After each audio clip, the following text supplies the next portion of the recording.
বহুত মিস্ত্ৰি আছে বা বহুত মানুহে কলম এটা বহাওঁতে বহুত ডাঙৰ ভুল কৰে। আপোনালোকে চাব, ধৰি লওক আপোনাৰ বিল্ডিংটো এনেকুৱা লম্বা আছে আৰু এইটো লম্বা আছে, এইটো আপোনাৰ বহল আছে। ধৰি লওক এতিয়া আপোনালোকে ধৰি লওক খুঁটাৰ সাইজটো আপোনালোকে 10x14 দিলে বা 10-12 কৰি। এতিয়া ধৰি লওক আপোনাৰ যিটো সাইডত আপোনাৰ লম্বা সাইডটো আছে, লম্বা আছে, সেইটো সাইডত আপোনাৰ কলম ধৰি লওক 5টা কলম বহিব। ধৰি লওক 5টা ৰুম বনালে 5টা কলম বহিব। আৰু ধৰি লওক 2টা পাৰ্টৰ যদি ঘৰ হয় তেতিয়াহ'লে আপোনালোকৰ আৰু এটা সাইডত আপোনালোকে চাব 3টা কলম বহিব। ধৰি লওক এইটো লম্বা আছে, ইয়াত ধৰি লওক এটা পাৰ্টিশন 2টা 3টা মাজত 3টা পাৰ্টিশন কৰিলে ইয়াত এটা কলম, ইয়াত এটা কলম, ইয়াত এটা, ইয়াত এটা, ইয়াত এটা, 2টা 3টা 4টা 5টা আৰু মাজত এটা পাৰ্টিশন দিলে। ধৰি লওক এটা মাজত পাৰ্টিশন দিলে, 2টা পাৰ্ট বনালে। এতিয়া আপোনাৰ ইয়াত কলম হ'ব আপোনাৰ 3টা, 1 2 3টা।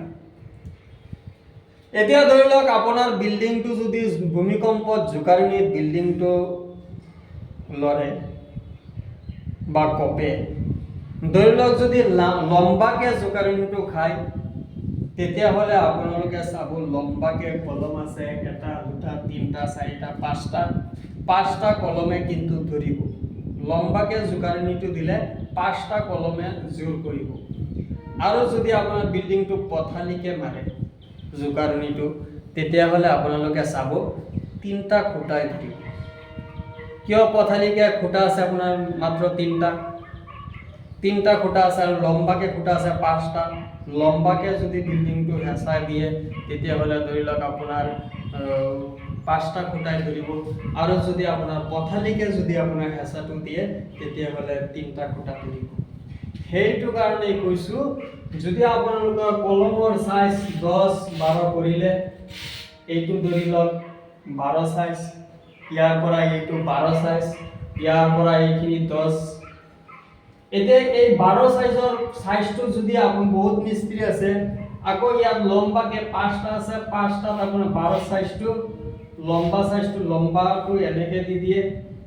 ইয়াত আপোনাৰ এনেও আপোনাৰ 5টা খুঁটা আছে, যদি লম্বাটো দি দিলে তেতিয়া লম্বাকে জোৰটো এনেও বেছি হ'ব, 5টা কলম আছে আৰু সাইজটো বেছি দি দিলে এনে লম্বা সাইজটো জোৰটো এনেও পুৰা বেছি থাকিব, কিন্তু পথালি সাইজৰ জোৰটো কমিব। সেইটো কাৰণে আপোনাৰ কলমৰ সাইজ যদি আপোনাৰ কম থাকে তেতিয়াহ'লে আপোনাৰ কলমৰ সাইজটো আপোনালোকে 10x14 কৰিব পাৰে। যদি 10x14 কৰে তেতিয়াহ'লে 14 সাইজৰ যিটো কলমটো হ'ব সেইটো আপোনালোকে পথালিকে দি দিব। পথালিকে দিলে আপোনাৰ পথালিকে 3টা কলম আছে, 3টা কলম থকাৰ কাৰণে যদি পথালিকে আপোনালোকে সাইজটো বেছি হয় তেতিয়াহ'লে আপোনালোকে চাব যোনটো সাইজটো বেছি থাকিব সেইফালে আপোনাৰ কলমটো জোৰ হ'ব। ধৰি লওক এইটো ইয়াৰ পৰা এইটো সাইজ আছে আপোনাৰ, ইয়াৰ পৰা এইখিনিলৈকে সাইজ আছে ধৰি লওক 14 ইঞ্চি ধৰি লওক, আৰু ইয়াৰ পৰা আছে 10 ইঞ্চি। এই কলমটো এনেকে জোৰটো কিন্তু কম হ'ব, এই 14 সাইজৰ জোৰটো কিন্তু বেছি হ'ব। সেইটো কাৰণে এই 14 সাইজটো আপোনালোকে এনেকে দি দিলে, খাৰাকে দি দিলে, তলৰ ফালে এনেকে দি দিলে তেতিয়াহ'লে আপোনালোকৰ ঠেক সাইডৰ বিল্ডিংটো 3টা কলম আছে, যদি এনেকে দি দিয়ে তেতিয়াহ'লে আপোনালোকৰ বিল্ডিঙৰ জোৰটো পুৰা হ'ব। ভূমিকম্প জোকাৰণি দিলে ফটককে বিল্ডিংটো একো প্ৰব্লেম নহয় বুলি মই ভাবোঁ। আজিৰ ভিডিঅ'টো মই ইমানতে শেষ কৰোঁ। জয় আই অসম।